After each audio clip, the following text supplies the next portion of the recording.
Tell us, what are you doing Mm, correct? we make good case videos. Oh, so hello, Mau. Hello, third, and hello, Anna. Ano lang, Hello. quick Hi, question. Rio. What's the first thing that comes to your mind when we talk of culture? Let me answer first. No, I think one or two word. No, I think the culture is the personalities that are in the organization because that's the thing really. Then where the culture evolves from or grows from, the kind of people that are in it, diba? So it's very important, I think, no, the kind of people themselves determining the kind of culture that a company will have.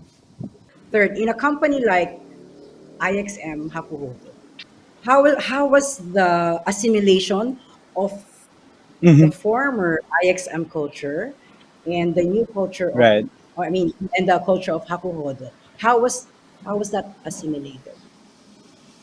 Yeah. Well, I don't think there will be a merger and acquisition if I felt that the transition would be difficult, right? So I think it's a long process before it gets officialized. It's a lot of getting to know and finding out what Hakuhodo, for example, stands for. No, kami meron kaming sariling style sa IdeasXMachina sa tingin ko, no. At yung style na yon, I think nagkaroon ng magandang pagja-jive with Hakuhodo, no. How is that? How is that? Um, alam niyo yung ano, di ba? Sometimes when you become part of a network now, no, you use the verb assimilation and assimilated, right? But the question is, who gets assimilated, right? I think what happened to Ideas Ex Machina and Hakuhodo was actually both adapted, both assimilated with one another. And I think that is actually a sign of a pretty healthy culture. Di ba? Yung parang you're adjusting to one another. So, Hakuhodo in particular, I think the philosophy of Hakuhodo is all about what they call the seikacha, which is, you know, the Yeah, evolving, the growing human person, right? Which is also precisely seikat, what we believe in, no? seikatshaw, Se, seikatshaw. Yeah, seikatsha, yeah, seikatsu siya, no? seikatshaw. So it's the respect on the consumer, not as a buyer or a purchaser, but as a human being. That's the same way that I look at people who work in my company, di ba? Na parang, okay, these are human beings.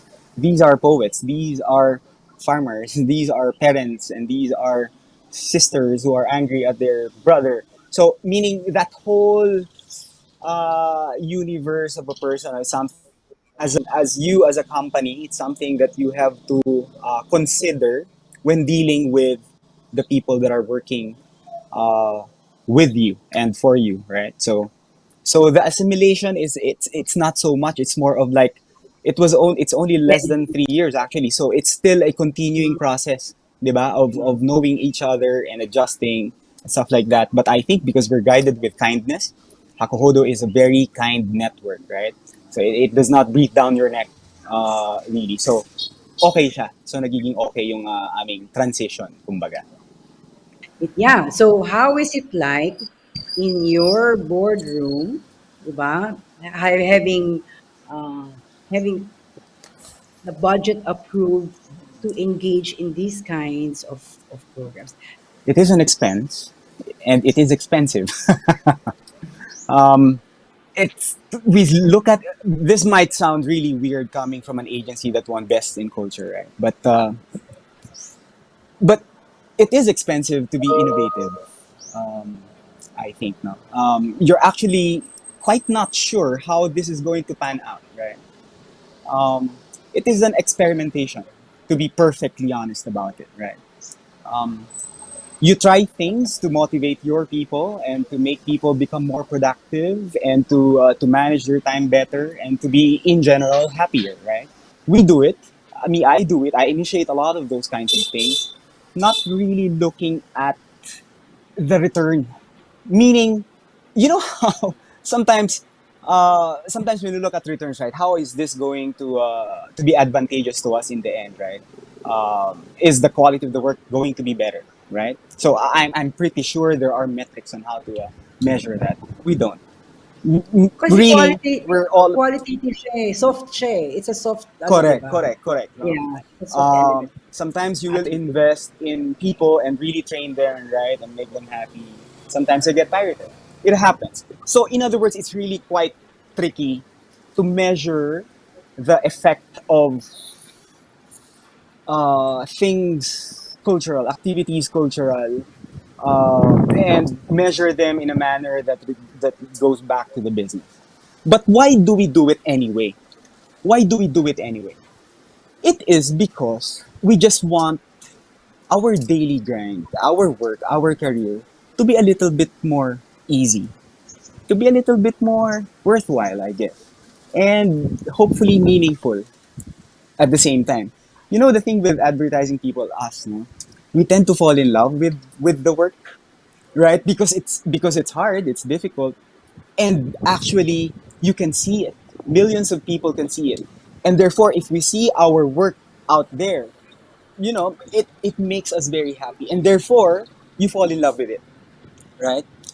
um that in itself, at least from my point of view, maybe the ideas ex machina point of view, is that in itself is a dangerous thing. That in itself is a dangerous thing. Notice that some of the benefits that we give, it's more of actually, it's a crusade against falling in love with the work. Everything, Because, like yeah, yeah. So, all yung of mga these kinds leaves of na, leaves, no? yeah, Correct yeah. na date your parents Ano yun? benefit, or go ahead, Have dinner with your parents leave, or na, breakup date your leave. parents, go out with a loved Yeah, one, uh, right. mga tipong ganyan, no? We don't want, it's almost like a decision na, "Eh, advertising is just advertising. It's work. It's work. You know what? Here's money. Go out. Go out and spend spend money to be more uh, aligned with the world, with your family, with the world out there. No? Because ultimately, and this is, I think, the part, the return on investment part, ultimately you become much better as a person. And then, Mm. therefore, when I ask you to come up with ideas, I think you will have better ideas. And you will have more intensity, and you will have more brilliance, ultimately, right? So it's that. I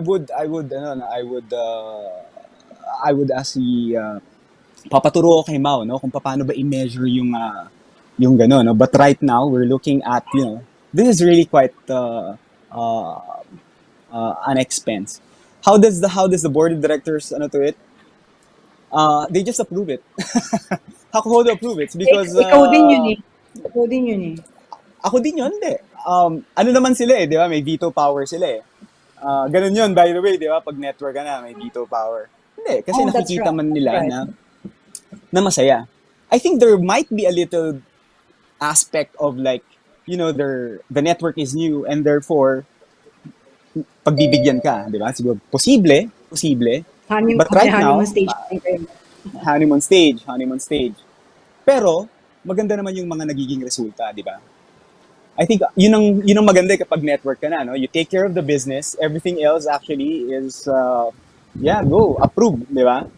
So ganun lang yun. But it is expensive. Sometimes there are projects like for example, sige, let's have a painting day. Bili tayo ng mga Yeah. paints and colors Meron. and crayons and papers and stuff like that, art materials. Okay. Walang umattend. That was expensive. How much was Bakit that? naman What? walang, Really? why did your guys attend? I mean, kami nag-painting session din kami. I mean, yeah, and it was like, Yeah. wow, the attendance was really, bakit? I'm curious Very ako, good. bakit naman? Were they tired or they, I don't know. Meron namang, I'm curious. hindi. So, I'm saying it as an example. I'm saying it as an example. Uh, yeah, yeah. I think hindi lahat umattend. But, things like that it's so hard for me to have a perspective on it na, okay, so this is the cost of doing that. And therefore, the return of it must be this Yeah. much There's no number. So, direct that's very hard. So, yeah. really, to me, it's really quite, it is. the cost of doing business, di ba? It's the cost Yep. of working with people who are matampuhin, especially creatives, who can be quite bitchy or yung mga ganun, di ba? The emotional stuff that that we work with. We know it because tayo nung bata rin tayo, ganun din naman tayo, di ba? Parang as much as possible, pinapakisamahan tayo, di ba? Until eventually tayo na yung makikisama. Doon magastos yung part na yun. At natutuwa ako kasi ang dami ko ring natututunan sa mga bagay na ganun. No? So third, balik tayo kay third, Yeah. no? So yeah, it was mentioned that your company won Best Place to Work by Mm-hmm. Campaigns Asia in Yeah. 2020. No? So uh, belated Two congratulations. years in a row, actually. Okay, Yeah. fine. So yeah, well, of course, it's a testament to your culture and how you empower your talents. So tell us, how do you do it right? I mean, what are you doing Mm. correctly? We make good case videos.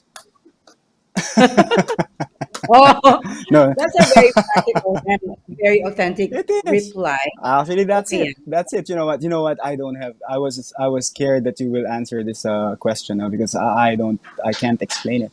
I don't have an explanation for it now. We are really quite just really finding out ways to make uh, advertising life a little bit easier nga, no? As I mentioned. No? Mm. One thing that I can mention though is that I think trying to build a culture, it's all about powering through the corniness of it. It's embracing it. Powering the corniness of it. You know how, Come, for Neil. example, di ba? Powering through the corniness of it. Trying to build a culture kasi can be quite corny. You know what I'm saying? Yung parang, okay, what? We're going to have an activity together? What? Team building? Blah, blah. Okay. So, it's quite corny. Actually, ako, honestly, nakokornihan ako sa mga ganun. No? Lalo na mas Sa mga bata ako. Kaso, team building, kas, gano'n? ang mga Sa mga ganun, team. mga ganun. Oo, sa akin, favorite ko yan para tumakas ako. Anyway, but you know how, so now that I also have a family, di ba, yung parang, you know how, for example, Thanksgiving before meals, di ba, yung, dasal muna tayo, pasalamat tayo. It's not about pasalamat sa God. It's more of like acknowledging, uy, I'm about to eat and I'm going to eat this with you and I'm happy that you're in, right?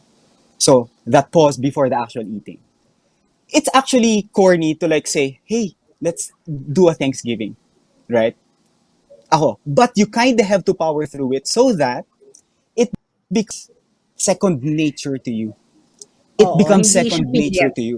Yeah, Hindi na siya it just pilit. comes naturally. Sa, Yes, yes. sa simula though, pilit siya. Sa simula, magiging pilit siya. Like for example, yun lang let's try to be on time. Let's try to be on time. Sa Zoom call, anong oras ba dumarating yung mga tao pag Zoom call, di ba? After 5 minutes. Akala natin lahat ng tao magiging on time na kasi Zoom call na, wala nang physical na. Hindi! Mas late pa rin. So, what will you do? There will be a system of incentives and rewards. Oh, yung mga late dyan, wala. Oh, yung mga on time, ganito, ganito. Okay. Corny yun. Corny yun. Yeah. Pero, eventually, pagbibigyan mo yung HR mo dun di ba, na parang, sige, sige, let's do it because, it's a system, let's try it out. So it's a matter of trying it out, and then if it works, we do it again. That's how we build cultures, I think. I think we try it out. If it works, we do it again. It becomes a habit. It becomes part of who we are. So I think it's more of that, no? The head of HR, actually yung team ko ng yung management team, no. These are people who are obviously very people centric, right? With the personality, that they just love to be with all sorts of people, right? When we speak of culture, is there a thread that runs through everyone that's quite singular and defines it in a singular manner? I will say no. It's No, no impossible to talaga. say na, ito yung culture namin. Ganito kami. Mm, Oof. mm. Ako even as I say it, parang hindi totoo parang hindi naman. Hindi naman tayo ganun Pero bakit tayo nagwo-work? Bakit tayo nagwo-work? Kasi I think meron nung recognition na hindi. Kasi nagsusumikap tayo ngayon. At nasa stage tayo na pinagsusumikapan natin yung kultura natin. Ano lang tayo? Power through lang tayo. Sige, gawin lang natin. Kung mali, wag na nating ulitin. Kapag ganyan, ganyan. I think yun. I think it's more of that when it comes to like culture. At least sa IdeasXMachina, dun sa company na nililid ko. Third, how are you coping? Before the pandemic struck, we were actually already priming for a work from home setup. Mm. Uh, in 2019, we tried it 1 quarter, 3 months. Sige, huwag tayong pumasok sa opisina. No? One Ang goal quarter. namin with this experiment is dapat hindi mahalata ng kliyente na hindi tayo pumapasok sa opisina. Seamless Successful dapat. naman. Hmm. Successful naman. No? So, medyo sanay kami sa work from home setup. I think mainly because baka sanay din sila sa akin. Kasi ako, mas madalas akong umuwi sa probinsya, ganyan-ganyan. No? So, sa akin, I really don't mind if people are in the office for as long as they're able to deliver on the work. Now, when the pandemic struck, ayan, also forced to good tayo na talagang work from home na tayo. Kasi maraming mga tactical nuances yan di ba? So, paano tayo meeting? Anong oras? Ilang minutes? Di ba? Yung mga ganyan. Bibili ba tayo ng Zoom Premium? Like for example, yun lang pinaka na yan. Zoom Premium. Bakit? Ba't tayo mag-Zoom Premium? Para hindi kagad natatapos yung meeting natin, di ba? Sabi ko, bakit gusto niyong pahabain yung meeting? Huwag kayong bumili ng Zoom Premium. Huwag kayong bumili ng Zoom Premium. Ibig sabihin yan, di ba yung ganun yun yung parang infrastructure determines behavior So if you know na pwedeng unlimited yung time mo mag-meeting, malamang sa hindi unlimited kayo mag-meeting. So, hindi. Pero third, kasi hanggang 10 lang yung pwede mag-meeting. Ganun ba? Sige, mag-Zoom Premium na rin tayo. But for example, just that as an example, there are these things I think becomes a case to case basis, 'di ba? Ano ba yung mga tipong should we be over communicating or under communicating or just communicating enough? Kami, ako, we over communicated. Like okay, Viber, 'di ba? Messenger. So ayan na, no? So lahat na halos ng mga instructions because we don't see each other. Dati sa Right. opisina, 'di ba, kapag pag magle-layout tayo, yung CD nasa likod mo baba mo yung logo, ganyan, blah, blah. Hindi na pwede siya ngayon. Hindi na siya pwede ngayon. So, how do you now replicate that effect in a system where there is no physical proximity with one another? We're still figuring it out, no? But there's a lot of task force, one, no? There's a lot of mini meetings. Ibig sabihin, 5-minute huddles. Ano lang tayo, Yeah. para we're all on the same page, 5 minutes. Okay, ganyan, blah, blah. O, ganito gagawin mo, ganito gagawin mo. O, prepare mo to, ganyan ba? Okay na tayo? Okay na tayo? Okay, game. So, that whole idea of like, mas madalas tayong magkita, pero mas maiikli. Pero mas maikli. I think that's, para sa akin, yun talaga yung pinaka, I think, nag-work na sistema, yung trying to adapt and figure out this whole work from home thing. No? We seem to enjoy it, all of us. Actually, Mm. yung parang, tama yung sinabi kanina nila Mao at saka ni Ana, no? Yung parang, yung isolation, yung loneliness, well, apparently that's true, no? People are used to like being with other people. And because, especially in the beginning, they cannot leave their rooms, um, the cost of that loneliness affected the work. Just your ability to think straight and be clear in your speech and stuff like that.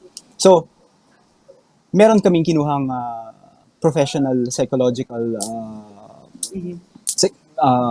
tawag dito, Support council. shrink, basically, no? Basically shrink, no? Na parang, so we have two psychologists who talk to these people just so that they don't feel lonely. You know that, no? Yung parang tayo mga boss na tayo. So usually we have our own room, di ba? As much as possible, our doors are always open. Anytime they can talk to us.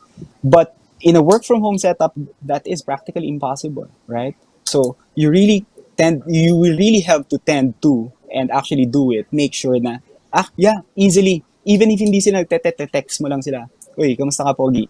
Ano, okay ka lang? Disapprove tayo kanina. Oo, okay ka lang? Okay. Ayos. So, yung ganung simple exchange, di ba? Oh my God, wow, ang lawak ng ano nun, ng epekto nun sa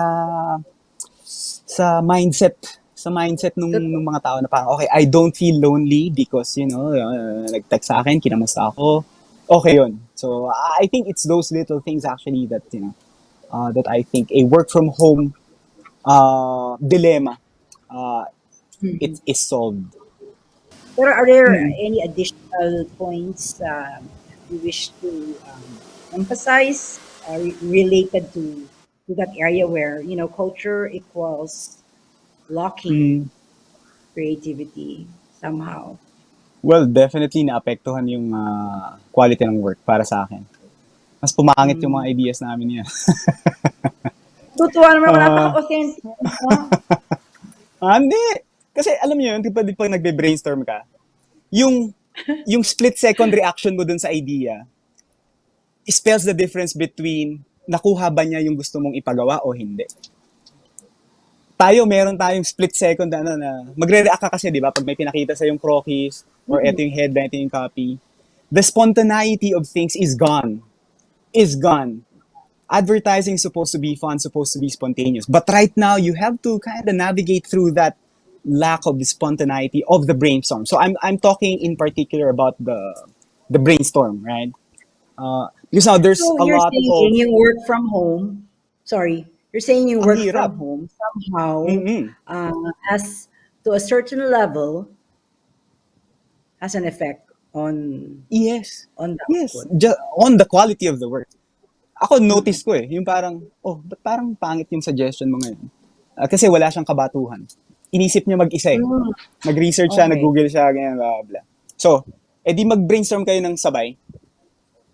Okay, mangyayari yon pero distracted yon. Pag nag-brainstorm sabay, may Facebook na yun, may YouTube na yun, may ganyan. So, ano talaga? So, I mean, kaya kong makipag-debate tungkol dito, pero ako alam ko na parang mas maganda yung mga ideas before the pandemic. Now, Mm.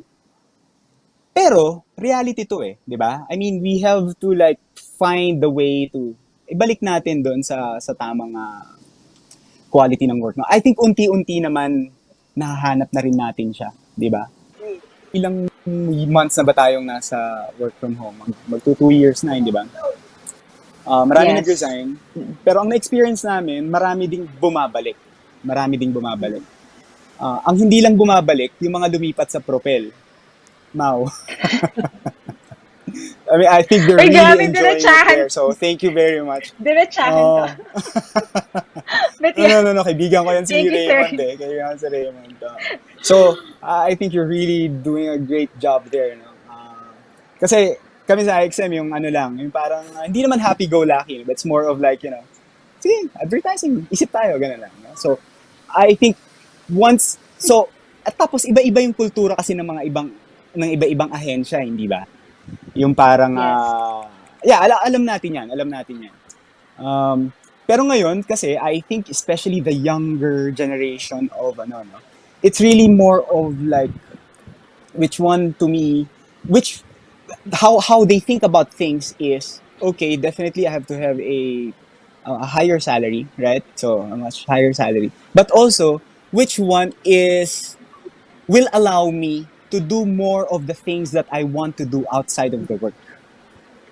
So, I Right. think Yes. building a culture has to have that as the crux of their plan. Di ba? Yung parang, how do you build the agency culture? Well, how do you give them more opportunities to do the things that they love? Yun. So, yun. I Agree. think, Pretty much. especially, Yeah. maraming barangay, pero I think importante yun. I think it's time to say, I mean, for you guys to say your parting words. And sobrang na-enjoy ko tong discussion natin. Actually, Yeah, di ba, yung actually. parang, maraming problema tayo sa mga ehensya na parang we hope that we also have our own support system, di ba? Kapag Mm. kahit na bossing ka na or manager ka na, di ba? We also need our own support system. And I see this session to be very much like that actually. So thank you to sina JC and sina Mao to organize this event. Sayang, we would have Yeah. wanted to have a longer discussion, no, on this very Yeah. powerful ingredient that all agencies need, no. So thank you Yeah. again. Thank you, Yeah, so Mio. this is, yeah, I hope to see Thank you you, soon. Mio. Yeah, so yeah, this is Ang, Mio ang Chongson. saya sa IXM. But din Gusto mo nang ka-third. lumipat? Masaya sa Ano? IXM. Ano, parang hindi masyadong ano 'no, parang nagpapaisip si ano, si third. Parang tama ba yung mga Magko-competitor ba sinabi ako? ko? Tama ba yung mga sinabi ko? Masyado ba akong honest? Hindi. Ano lang Oo, yan. Ganun talaga. Uh, yeah, yeah. but I So like it. thank you. Yung, yeah. Yeah, It shows naman the authentic leadership. Thank you, third, for sharing your experiences. Grabe. Hey, Nakakaaliw. thank you. Yeah. Iba, Super Thank you. iba, Thank iba, you. candid. ano yeah, talaga yan, si kasi third storyteller talaga yan. iba talaga yung Storyteller talaga. experience from independent to ano, ang galing. Ang Oo. saya. Iba Yeah. rin yun. Ang Iba rin yun. saya. From independent. Alright, so medyo It's Mm. overtime na it. tayo. Sorry talaga, sayang we Sorry. could have had a longer time for this. So again, thank you. And this is Mio Chongson moderating the talk on the power of culture in this year's Creative Fest. Catch the other live talks on the Creative Fest website today.